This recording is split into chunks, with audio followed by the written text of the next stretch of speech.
आज का जो टॉपिक है ये है आइसोमेरिज्म। बच्चों, आइसोमेरिज्म ऑर्गेनिक केमिस्ट्री का एक सबसे यूनिक चैप्टर होता है क्योंकि इस चैप्टर से डायरेक्टली भी क्वेश्चन आ जाते हैं और कभी कभार रिएक्शंस देकर के उनके प्रोडक्ट में भी आइसोमेरिज्म को इंसर्ट कर दिया जाता है। तो कई तरह के क्वेश्चन पॉसिबल है। आइए कुछ अच्छे क्वेश्चन लेकर के इस वीडियो को मैंने बनाया है। मुझे पूरा विश्वास है कि अगर आप सारे क्वेश्चन देखोगे तो आपका जो नॉलेज है वो अपडेट जरूर होगा। फर्स्ट जो क्वेश्चन आपके सामने है, इसके अंदर दो कंपाउंड स्ट्रक्चर बना करके आपको दे रखे हैं और आपसे पूछा जा रहा है correct relationship between first and second. इन दोनों कंपाउंड में आइसोमेरिज्म के रेस्पेक्ट में जो रिलेशन है वो आखिर क्या है। बड़े ध्यान से आप दोनों स्ट्रक्चर को ऑब्जर्व करिएगा। फर्स्ट वाला जो स्ट्रक्चर है, इसके अंदर ये वाला जो फिनोलिक रिंग है, इसके ऑर्थो पोजीशन पर ब्रोमीन नजर आ रहा है। इसी तरह से जो राइट वाला फिनोलिक ग्रुप है, इसके भी ऑर्थो पोजीशन पर ब्रोमीन आपको नजर आ रहा है। जबकि सेकंड वाले कंपाउंड में लेफ्ट वाला जो फिनोलिक है, इसके पैरा पोजीशन पर ब्रोमो दिया हुआ है और इसी तरह से जो राइट वाला फिनोलिक है, इसकी भी पैरा पोजीशन पर ब्रोमो दिया हुआ है। यानी फंक्शनल ग्रुप सेम रखा हुआ है, मॉलिक्यूलर फॉर्मूला सेम रखा हुआ है, लेकिन स्ट्रक्चरल फॉर्मूले में डिफरेंसेस इस तरीके से है कि जो सब्स्टिट्यूएंट ब्रोमीन है उसकी पोजीशन बदल रखी है। और आप जानते हैं कि कभी भी अगर पोजीशन चेंज करके स्ट्रक्चरल आइसोमर्स दिए जाएं तो उसका आंसर पोजीशन आइसोमर्स दिया जाता है। तो इसलिए बच्चों इस क्वेश्चन का जो आंसर आएगा वो option number D, position isomerism आएगा। नेक्स्ट क्वेश्चन आपके सामने है, Which of the following pair of compounds are not isomers? है ना, यहाँ पर एक ऐसा क्वेश्चन है जिसमें आपको पेयर्स बना करके दे रखे हैं और आपको पहचानना है कि इनमें से आइसोमर्स कौन नहीं है। तो देखिए बच्चों, आइसोमेरिज्म होने के लिए जो सबसे एसेंशियल शर्त है मैं एक बार लिख देता हूं आपके लिए, और वो एसेंशियल शर्त क्या होती है कि जो भी कंपाउंड आपको दिए जाते हैं इनका मॉलिक्यूलर फॉर्मूला सेम होना जरूरी है। किसी भी प्रकार के आइसोमर्स हैं, चाहे वो स्ट्रक्चरल हैं जिसको कॉन्स्टिट्यूशनल भी बोला जाता है, चाहे वो स्टीरियो है, लेकिन दोनों प्रकार के आइसोमेरिज्म में जो मॉलिक्यूलर फॉर्मूला है वो सेम होना जरूरी है। तो आइए यहाँ पर मॉलिक्यूलर फॉर्मूले को अपन चेक कर लेते हैं। कंपाउंड नंबर 1 में ध्यान से देखिए, बेंजीन दोनों में दे रखी है, एक मिथाइल एक क्लोरो दोनों में दे रखा है, यानी कि मॉलिक्यूलर फॉर्मूला मोटा मोटी नजर आ रहा है कि सेम है। अब ध्यान से अगर अपन देखें तो यार इसके अंदर तो आपको मेटा पोजीशन पर दोनों ग्रुप नजर आ रहा है, जबकि इस वाले में दोनों जो स्पीसीज हैं ये पैरा पोजीशन पर नजर आ रहे हैं, यानी पोजीशन आइसोमेरिज्म बना करके दिया हुआ है। तो आइसोमर्स तो होगा ही होगा। ऑप्शन नंबर बी की अगर मैं बात करता हूं तो ये दोनों ही एनिलीन सिस्टम आपके सामने है। बेंजीन रिंग पे NH2 को क्या बोला जाता है? एनिलीन। लेकिन ध्यान से देखिए, जो इनिशियल कंपाउंड है इसमें मेटा पोजीशन पर मिथाइल कनेक्टेड है, जबकि बच्चों जो दूसरा वाला स्ट्रक्चर है इसके अंदर ऑर्थो पोजीशन पर मिथाइल कनेक्ट करके आपको दे रखा है। तो ये भी पोजीशन आइसोमर्स माने जाएंगे या किसी न किसी प्रकार के आइसोमर्स माने जाएंगे, ऐसे आप बोल लीजिए। ऑप्शन नंबर सी की अगर अपन बात करते हैं तो इसके अंदर आपको दे रखा है CH2OH, नॉर्मल कार्बन पर OH जोड़ करके दे रखा है, जिसके अंदर बेंजीन के अलावा एक कार्बन है। तो ये क्या होता है? एल्कोहल। टोटल 7 कार्बन वाला। यहाँ पर बच्चों टोटल कार्बन 7 ही हैं, लेकिन ये एल्कोहल नहीं है, फिनोल नहीं है, ये क्या है? ईथर। तो ये एक दूसरे के फंक्शनल आइसोमर माने जाएंगे। लेकिन कंपाउंड नंबर डी की अगर मैं बात करता हूं तो आप ध्यान से देखो बच्चों, ये वाला जो कंपाउंड है इसके अंदर आपको मेटा पोजीशन पर मिथाइल नजर आ रहा है, फिनोल पर जो सिचुएटेड है, और इसी तरह से यहां पर भी मेटा पोजीशन पर मिथाइल आपको नजर आ रहा है फिनोलिक ग्रुप के अंदर। यानी कि दोनों कंपाउंड जो हैं वो आइडेंटिकल हैं। ठीक है ना, मैं लिख देता हूं आपके लिए, both are identical, you can't differentiate this versus this. इन दोनों में कोई अंतर है ही नहीं। तो ऑब्वियस सी बात है यार, आइसोमर्स के अंदर तो अंतर होता था, और वो अंतर क्या होता था? मॉलिक्यूलर फॉर्मूला या मॉलिक्यूलर मास अलग होना चाहिए था। लेकिन कंपाउंड नंबर डी में, ऑप्शन नंबर डी में दोनों कंपाउंड आइडेंटिकल हैं, एक जैसे हैं, तो इसको आप आइसोमर नहीं बोल सकते। तो इसलिए बच्चों यहाँ पर जो आंसर है वो ऑप्शन नंबर डी जाएगा। हाँ जी, इस क्वेश्चन को ध्यान से पढ़िएगा। क्वेश्चन है, which of the following pair of compounds R ring chain isomers. आपको रिंग चेन आइसोमेरिज्म को आइडेंटिफाई करना है कि किस में वो दिया हुआ है। तो देखिए बच्चों, यहाँ पर नाम से ही डिफरेंस पता चल जाता है कि जो दो कंपाउंड होते हैं उनमें से एक कंपाउंड में तो होनी चाहिए रिंग। रिंग का मतलब क्या हो जाएगा? Cyclic compound. लेकिन जो दूसरा वाला कंपाउंड होता है उस कंपाउंड के अंदर होनी चाहिए चेन, और चेन से यहां पर मतलब होता है open chain.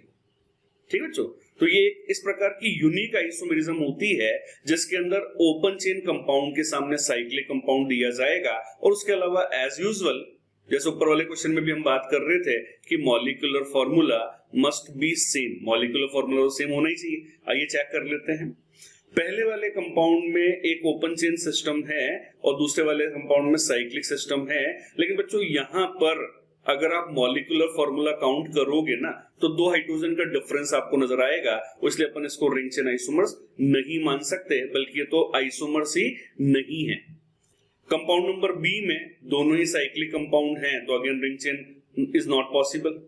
Compound number C की अगर अपन बात करते हैं तो ये तो ओपन चेन के अंदर एल्कोहल आपको दे रखा है एक पाई बॉन्ड बनाते हुए, है ना, जिसको अनसैचुरेटेड एल्कोहल या इनॉल भी अपन कई बार बोल सकते हैं। ठीक है ना, इन प्लस ऑल यानी कि इनॉल। टॉटोमेरिज्म से रिलेट मत करिए, अभी इसकी बात कर रहा हूं। और इसकी अगर अपन बात कर लें तो इसके अंदर भी एक एल्कोहल आपको दिया हुआ है, ओके, लेकिन यहां पर साइकिल बना करके दे रखा है और मॉलिक्यूलर फॉर्मूला भी आप काउंट कर लीजिए, तो मॉलिक्यूलर फॉर्मूला सेम है, स्ट्रक्चरल फॉर्मूला सेम है, और एक कंपाउंड में रिंग और दूसरे वाले में ओपन चेन है, और इसलिए बच्चों इस क्वेश्चन का जो आंसर है वो एग्जैक्टली ऑप्शन नंबर सी जाएगा। और ऑप्शन नंबर डी को देख करके तो आपको हंसी आ गई होगी, है ना, क्योंकि ऑप्शन नंबर डी में एक मिथाइल का वेरिएशन कर दिया, यानी एक मिथाइल कम कर रखा है, तो ये एक ही फैमिली के अलग अलग मेंबर हैं जिनको होमोलॉग बोला जाएगा, ये आइसोमर्स कभी भी नहीं हो सकते। चलिए बच्चों, एक बहुत ही शानदार क्वेश्चन आपके सामने है जिसके अंदर एक मॉलिक्यूलर फॉर्मूला आपको दे रखा है C4H6O2, और आपसे पूछा हुआ है कि ऐसा कौन सा स्ट्रक्चर है जो इस मॉलिक्यूलर फॉर्मूले को रिप्रेजेंट नहीं करता। अब आप बोलोगे सर इसमें क्या शानदार क्वेश्चन है, ये तो बड़ा आसान क्वेश्चन है। कार्बन, हाइड्रोजन, ऑक्सीजन की संख्या दे रखी है, अभी गिन लेते हैं, क्वेश्चन यूं सॉल्व हो जाएगा। देखिए बच्चों, वो तो एक तरीका आप लगा ही सकते हैं, लेकिन उसके अंदर होता क्या है, आपको टाइम ज्यादा लगेगा। और मैंने अपने इतने एक्सपीरियंस के बाद देखा है कि कभी कभार स्टूडेंट्स हाइड्रोजन की संख्या गिनने में कंफ्यूज हो जाते हैं या गलतियां कर बैठते हैं, तो आपने टाइम भी लगाया और मान लो एग्जाम में गलत हो गया तो, और वो टेक्निकल तरीका भी नहीं है, तो मैं इसका एक थोड़ा सा टॉपिक के हिसाब से एक टेक्निकल तरीका जो है वो आपको बता देता हूं, क्योंकि मोटा मोटी ये तो आपको नजर आ ही रहा है कि सारे के सारे कंपाउंड में 4 कार्बन है, सारे के सारे कंपाउंड में 2 ऑक्सीजन है, केवल हाइड्रोजन का ही अंतर है और वही टेक्निकली हमें चेक करना होता है। लेकिन जो एक स्टैंडर्ड तरीका है वो ये है कि बच्चों ऐसे कंपाउंड के अंदर आप निकाल लिया करिए डिग्री ऑफ अनसैचुरेशन, जिसको शॉर्ट में बोला जाता है DU। ठीक है ना, सबसे पहले आप इस तरह के कंपाउंड में निकाल लिया करिए DU, जिसको बोला जाता है डिग्री ऑफ अनसैचुरेशन। इसको निकाला कैसे जाता है, इसका फॉर्मूला क्या होता है, तो नोट कर लीजिए मेरे साथ साथ बच्चों। ये होता है 2C + 2 + N - H - X / 2। ठीक है ना, C का मतलब हो गया कार्बन की संख्या, N का मतलब हो जाएगा नाइट्रोजन की संख्या, H का मतलब हो जाएगा हाइड्रोजन की संख्या, X का मतलब हो जाएगा हेलोजेंस की संख्या, और ऑक्सीजन का कोई लेना देना इस फॉर्मूले में नहीं है, इसलिए ऑक्सीजन इस फॉर्मूले में नहीं आएगा, आप उसको हमेशा इग्नोर करिए। तो आइए बच्चों सॉल्व कर लेते हैं एक बार इसको कि यहाँ पर DU कितना आ रहा है, कार्बन कितना है 4, तो 2C यानी कार्बन की संख्या का डबल, तो ये हो जाएगा 8, 2 हमेशा आना ही आना है, ठीक है। नाइट्रोजन नहीं है, छोड़ देते हैं, हाइड्रोजन माइनस करना है जो कि कितना है 6, और हेलोजन नहीं है तो उसको भी छोड़ देते हैं, दिस / 2, तो ये हो गया बच्चों 8 + 2 10, 10 - 6 4, 4 / 2 which will be 2। तो यहां पर आपने निकाला कि डिग्री ऑफ अनसैचुरेशन कितना आया है 2। अब आप सोच रहे होंगे कि सर डिग्री ऑफ अनसैचुरेशन से फायदा क्या है, ये काम क्या आता है। तो बच्चों डिग्री ऑफ अनसैचुरेशन एक ऐसा फैक्टर होता है, एक ऐसा मैथमेटिकल नंबर होता है जो आपको बताता है कि जो भी पॉसिबल आइसोमर बनेंगे या बना करके दे रखे हैं, इसमें पाई बॉन्ड्स एंड साइकिल की टोटल संख्या कितनी है। ठीक है ना, पाई बॉन्ड और साइकिल की टोटल संख्या कितनी है। हम आइसोमेरिज्म में हमेशा ही मान करके चलते हैं कि डिग्री ऑफ अनसैचुरेशन मॉलिक्यूलर फॉर्मूले के साथ साथ सिमिलर होना जरूरी है। ठीक है ना, अगर डिग्री ऑफ अनसैचुरेशन सेम नहीं है तो इसका मतलब वहां पर मॉलिक्यूलर फॉर्मूला डिस्टर्ब हो चुका है। इस बात को आप हमेशा दिमाग में रखें। तो आइए अपन यहाँ पर DU चेक कर लेते हैं। अगर DU सेम आ रहा है तो आपका जो आइसोमर है वो रिलेवेंट होगा, वरना इररिलेवेंट हो जाएगा। ठीक है ना। तो इस कंपाउंड के लिए, इस मॉलिक्यूलर फॉर्मूला के लिए पाई बॉन्ड प्लस साइकिल की संख्या कितनी होनी चाहिए? 2। ठीक है। फर्स्ट में आ जाइए। पाई बॉन्ड कितना है? 2। साइकिल कितना है? 1। तो इसका DU कितना आ गया? 3। होना चाहिए था 2, हो कितना गया? 3। तो भैया यही आंसर आ गया है ना। सर बाकी को भी चेक करेंगे, डेफिनेटली चेक करेंगे। इसकी अगर बात कर लें तो इसके अंदर पाई बॉन्ड कितना है? 1। साइकिल कितना है? 1। टोटल कितना हो गया? 2, यानी कि ओके है। इसकी अगर बात कर लूं तो इसके अंदर पाई बॉन्ड कितना है? 1। साइकिल कितना है? 1। टोटल कितना हो गया? 2। यस। और इसकी अगर आप बात करोगे तो इसके अंदर भी पाई बॉन्ड कितना है? 1। और साइकिल कितना है?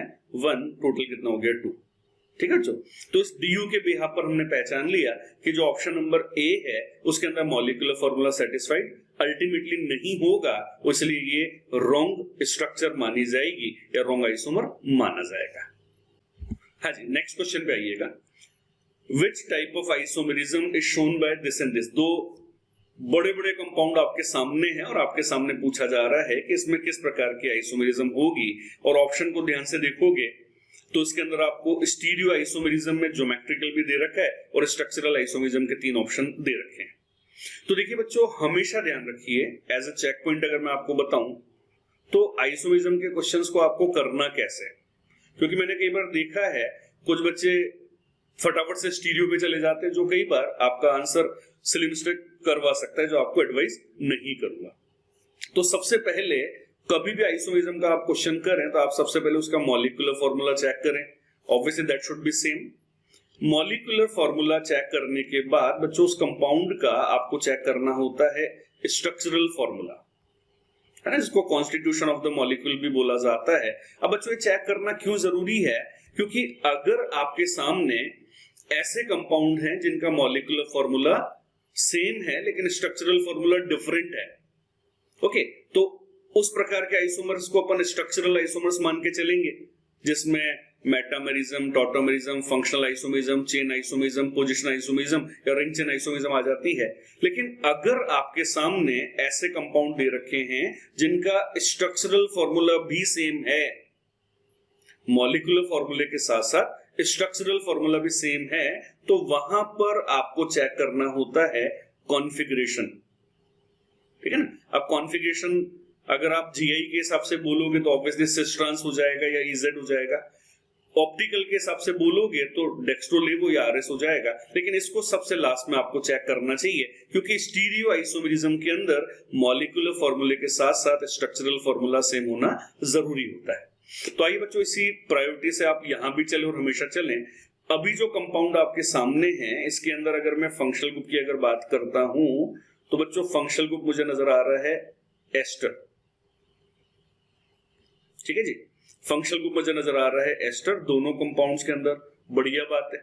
अब आप ध्यान से देखिए, एस्टर के अंदर जो प्रिंसिपल कार्बन चेन है फर्स्ट वाले में, वो तो एक बेंजीन रिंग विद क्लोरीन बना करके दे रखी है, जबकि दूसरे वाले में जो प्रिंसिपल कार्बन चेन है उसमें बेंजीन के ऊपर क्लोरीन नहीं है, बल्कि एक C डबल बॉन्ड C वाला सिस्टम जोड़ करके दे रखा है ना। और उसी के रेस्पेक्ट में जो ऑक्सीजन से जुड़ा हुआ रेडिकल है वो भी दोनों में अलग अलग है।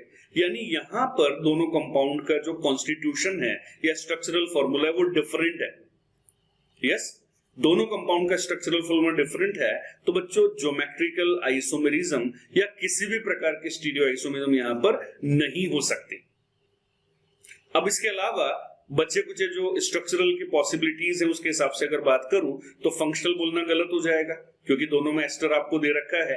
मेटामेरिज्म की अगर बात कर लें तो ये हमें परफेक्ट नजर आ रहा है, क्योंकि मेटामेरिज्म होती कहां है? ऐसे कंपाउंड में जहां पर बाइवेलेंट या ट्राइवेलेंट फंक्शनल ग्रुप हो और सेम, और यहाँ पर दोनों में एस्टर दे रखा है और उसके आजू बाजू ग्रुप बदल रखे हैं। तो इसलिए बच्चों इसका जो आंसर जाएगा वो एग्जैक्टली मेटामेरिज्म जाएगा। हाँ जी, नेक्स्ट क्वेश्चन आपके सामने है। Consider the following structure. 4 structure आपको दे रखी है 1 2 3 4 और आपसे पूछा जा रहा है विच इज करेक्ट स्टेटमेंट। सही स्टेटमेंट कौन सा है। तो आइए बेटा अपन ऑप्शन के हिसाब से चलते हैं सीधा सीधा। फर्स्ट दे रखा है first and second are chain isomers. तो आइए चेक कर लेते हैं। जो फर्स्ट वाला कंपाउंड है इसके अंदर बच्चों 4 कार्बन की चेन है, नंबरिंग भी कर देता हूं यून। और इसकी अगर अपन बात कर लें तो इसके अंदर 3 कार्बन की चेन है। तो फर्स्ट और सेकंड में प्रिंसिपल कार्बन चेन बदलता हुआ नजर आ रहा है, तो उसको चेन आइसोमर्स बोलेंगे। जवाब है यस, तो ये तो ट्रू हो गया।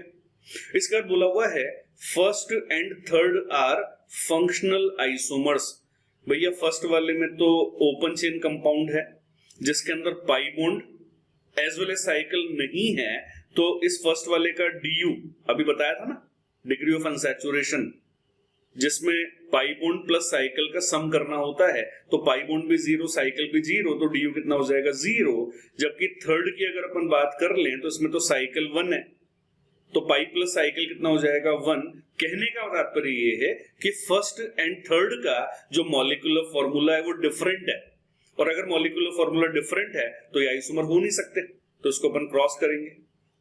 ऐसे आगे बोला बच्चों second and fourth R ring chain isomers. बच्चों यहां पर भी वही लफड़ा है, सेकंड वाले का डीयू 0 है और फोर्थ वाले का डीयू 1 है, तो ये भी आइसोमर नहीं है। और ऑल ऑफ दिस का तो मतलब ही नहीं रहा क्योंकि दो आंसर ऑलरेडी गलत हैं। तो अल्टीमेटली बच्चों इस क्वेश्चन में एज अ करेक्ट स्टेटमेंट आपका जो आंसर आएगा वो ऑप्शन नंबर ए आएगा। हाँ जी डियर स्टूडेंट्स, ये वाला जो क्वेश्चन है ये ऑप्टिकल आइसोमरिज्म से रिलेटेड है, जिसमें आपसे पूछा जा रहा है which of the following compounds possesses a Kirill carbon. ऐसा कौन सा मॉलिक्यूल है जिसके अंदर किरिल कार्बन प्रेजेंट होगा। तो किरिल कार्बन का मतलब होता है एक ऐसा कार्बन जिस पर 4 डिफरेंट टाइप के ग्रुप जुड़े हुए हों, चारों वैलेंसीज पर 4 अलग अलग स्पीसीज होनी चाहिए, उसको किरिल कार्बन माना जाता है। तो ध्यान से देखिएगा, कंपाउंड नंबर ए की अगर मैं बात करता हूं तो ये वाला जो कार्बन है इसको अपन किरिल कार्बन नहीं मान सकते, क्योंकि लेफ्ट हैंड साइड और राइट हैंड साइड में जो CH2 विद साइक्लोहेक्साइल अटैच्ड है वो सेम है ना। और बाकी तो भैया ये वाले कार्बन पे HH रिपीट हो रखे हैं, यहाँ पर भी 2 हाइड्रोजन है, तो बाकी कोई कार्बन किरिल नहीं है, तो ये आंसर आपका नहीं हो सकता। ऑलमोस्ट यही चीज ऑप्शन नंबर बी में है। इस वाले कार्बन को आप किरिल नहीं मान सकते क्योंकि लेफ्ट हैंड साइड और राइट हैंड साइड में सेम यूनिट जुड़ी हुई है। ऑप्शन नंबर सी की अगर अपन बात कर लें तो बाबा ये भी उसी कॉन्सेप्ट पर हो गया है ना, ये मेटा क्लोरो टाइप की स्पीसीज है, ये भी वैसी है, तो ये भी किरिल कार्बन नहीं हो सकता। लेकिन बच्चों ऑप्शन नंबर डी को अगर आप ध्यान से देखें तो ऑप्शन नंबर डी में अल्टीमेटली यहां पर ब्रोमीन और यहां पर क्लोरीन है, जो किरिल कार्बन पर यानी कि इस वाले कार्बन पर अल्टीमेटली लेफ्ट और राइट वाली यूनिट को डिफरेंट शो कर रहा है। और इसीलिए बच्चों इस क्वेश्चन का जो आंसर है वो ए बी सी नहीं होगा, बल्कि केवल और केवल डी आंसर दिया जाएगा। नेक्स्ट क्वेश्चन ध्यान से पढ़िए बच्चों। कंपाउंड नंबर फर्स्ट जो है इसके अंदर नंबर ऑफ किरिल कार्बन है ए, और इसी तरह से जो कंपाउंड नंबर सेकंड है इसमें नंबर ऑफ किरिल कार्बन है बी। फाइनली आपको ए और बी का सम करके बताना है कि वो जो मैथमेटिकल नंबर आएगा वो क्या आएगा। इंटरेस्टिंग सवाल है, मैथ्स के हिसाब से नहीं, ऑप्टिकल आइसोमरिज्म के हिसाब से। आइए चेक करते हैं। सबसे पहले फर्स्ट वाले कंपाउंड की अगर मैं बात करता हूं तो दिस इज द कार्बन जिसपे 4 अलग अलग ग्रुप जुड़े हुए हैं, तो ये वाला कार्बन किरिल है। ये वाले कार्बन किरिल हो नहीं सकते क्योंकि इस पे 2 हाइड्रोजन आ जाएंगे। लेकिन बच्चों ये वाला जो कार्बन है ध्यान से देखिए, इसको किरिल कार्बन माना जाएगा क्योंकि इसमें लेफ्ट हैंड साइड पर OH वाली यूनिट नहीं है जबकि राइट हैंड साइड में वो है, और उसके अलावा आइसोप्रोपाइल और हाइड्रोजन भी अलग अलग है। तो यहां से जो A की वैल्यू आई वो कितनी आ गई 2। इसी तरह से अगले वाले कंपाउंड को चेक करते चलते हैं। ये वाला जो कार्बन है इसको ध्यान से देखें, एक मिथाइल, एक इथाइल, एक हाइड्रोजन और एक ही बड़ी सी यूनिट, तो किरिल हो जाएगा। इसके अलावा अगर अपन इस वाले कार्बन की बात कर लें तो आई थिंक ये भी किरिल है, एक मिथाइल है, एक हाइड्रोजन होगी, एक ये वाली ग्रुप आ जाएगी और एक ये वाली ग्रुप आ जाएगी। इसके अलावा साइकिल में आप इस वाले कार्बन को लेके चलिए, किरिल है। आई थिंक इसके अलावा ये तो sp2 कार्बन है, sp2 पे तो 4 ग्रुप होते ही नहीं, 3 ग्रुप होते हैं, तो वो कभी किरिल नहीं हो सकता। तो आई थिंक सारे कंसीडर हो गए। यस, तो काउंट कर लीजिए बच्चों, बी कितना आ गया 3, और आपसे पूछा जा रहा है कि ए और बी का सम बताइए, तो 2 + 3 कितना होता है 5। तो दैट्स व्हाई बच्चों इस क्वेश्चन का जो आंसर है हमारे हिसाब से सी जाना चाहिए। अगला क्वेश्चन भी ऑप्टिकल आइसोमेरिज्म का ही क्वेश्चन है, रिलेशंस को टारगेट करते हुए। रिलेशंस के अंदर बच्चों या तो एनेंटियोमर्स बड़े फेमस हैं या फिर डायस्टोमर्स बड़े फेमस हैं, तो मैंने डायस्टोमर्स को टारगेट करके क्वेश्चन डिजाइन किया हुआ है। Which of the following pairs are diastereomers. तो बच्चे डायस्टोमर्स की डेफिनेशन क्या होती है? डायस्टोमर्स के अंदर ऐसा बोला जाता है, the stereoisomers which are not mirror images of each other. इस प्रकार के त्रिविम समावयवी जो एक दूसरे के दर्पण प्रतिबिंब नहीं हो, मिरर इमेज नहीं हो, उनको डायस्टोमर्स बोला जाता है। तो तरीका क्या है कि आप मिरर बना के देखो, बड़े आराम से आपको आंसर समझ में आ जाएगा। तो बच्चों जो कंपाउंड नंबर ए है, इसके अंदर इन दोनों कंपाउंड्स के बीच में आप मिरर बना लीजिए। ध्यान से देखिए, वर्टिकल लाइन दोनों में सेम है, लेकिन हॉरिजॉन्टल लाइन में यहाँ पर ब्रोमीन है तो वो ब्रोमीन यहाँ भी मेंटेन है। अगर मिरर इमेज होता तो ये वाला ब्रोमीन राइट से लेफ्ट पे चला जाता है ना। तो ये मिरर इमेजेस नहीं है तो डायस्टोमर्स माने जाएंगे, क्योंकि मॉलिक्यूलर फॉर्मूला और स्ट्रक्चरल फॉर्मूला ऑलरेडी सेम हम पहचान चुके हैं। ऐसे बच्चों कंपाउंड नंबर बी की अगर अपन बात कर लें तो इन दोनों के बीच में मिरर बना लीजिए। अब आप ध्यान से देखिएगा कि यार ये वाला जो OH है ये लेफ्ट पे है और यहाँ पर भी लेफ्ट पे ही बना हुआ है, यानी अगर मिरर इमेजेस नहीं हैं तो ये भी डायस्टोमर्स हैं। ऐसे बच्चों कंपाउंड नंबर सी की अगर अपन बात कर लें तो यहाँ पर आप इन दोनों के ठीक बीच में आप एक मिरर अज्यूम कर लीजिए। अब ध्यान से देखिएगा कि यार ये वाला जो OH है ये राइट पे है और वही राइट वाला OH यहाँ पर भी है, यानी ओवरऑल ये भी मिरर इमेज नहीं है। क्योंकि मिरर इमेज में क्या होता है बेटा, एग्जैक्टली लेफ्ट वाली जो चीज होती है ना वो पलट करके ऐसे राइट पे आ जाती है। ठीक है, तो सारे के सारे डेफिनेशन पर फिट हो रहे हैं और इसलिए इस क्वेश्चन का जो आंसर है वो ऑल ऑफ दिस जाना चाहिए। अगला क्वेश्चन अगेन रिलेशनशिप का है। What is the relationship between the molecule in the following pair.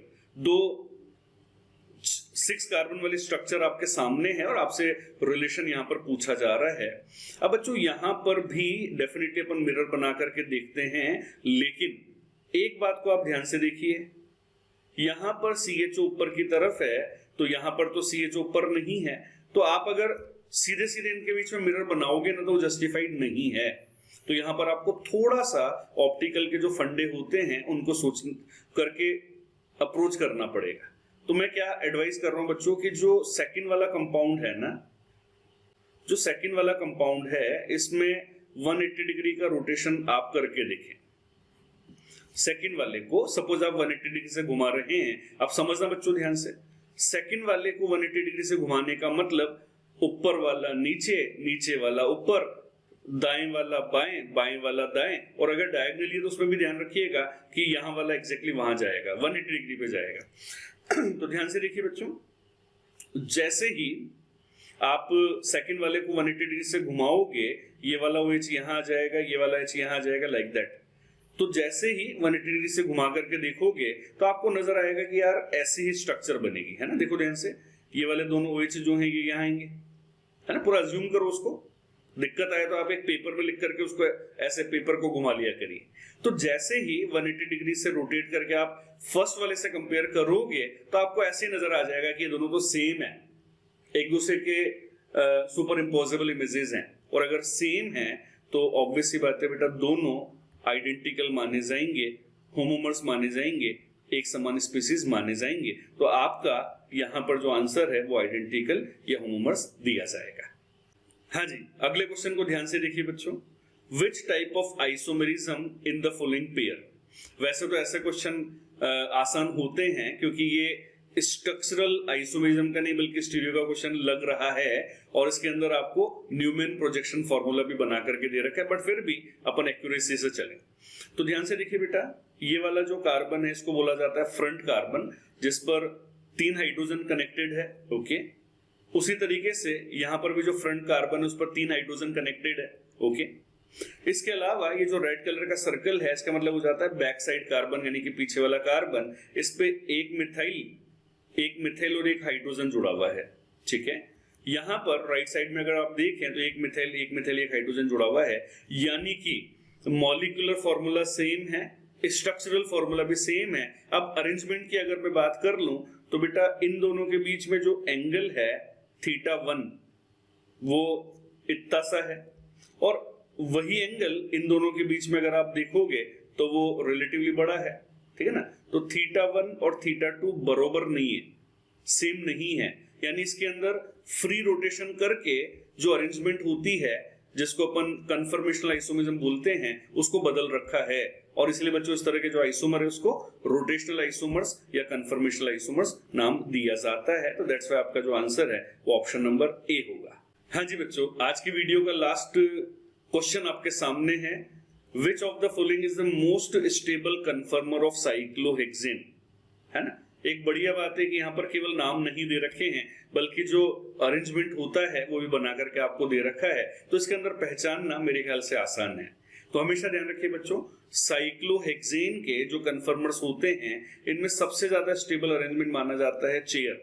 क्यों माना जाता है सबसे ज्यादा स्टेबल? क्योंकि इसके अंदर ये वाला जो CH2 है और ये वाला जो CH2 है ये एंटी है, बिल्कुल मैक्सिमम डिस्टेंस पर है, तो इन दोनों के बीच में लगने वाला जो रिपल्शन होगा वो मिनिमम लगेगा, और आप जानते हैं रिपल्शन कम लगेगा तो स्टेबिलिटी अल्टीमेटली सबसे ज्यादा मानी जाएगी। तो इसलिए इस क्वेश्चन का आंसर ए दिया जाएगा। हाँ जी दोस्तों, कैसा लगा आपको ये वीडियो कमेंट्स करके जरूर बताइएगा, और हाँ अभी तक अगर आपने इस चैनल को सब्सक्राइब नहीं किया है तो अभी के अभी बेल आइकन को दबा करके मेरे इस YouTube चैनल को सब्सक्राइब जरूर करें। मिलते हैं जल्दी ही नेक्स्ट वीडियो में, तब तक पढ़ते रहिए, डू योर बेस्ट।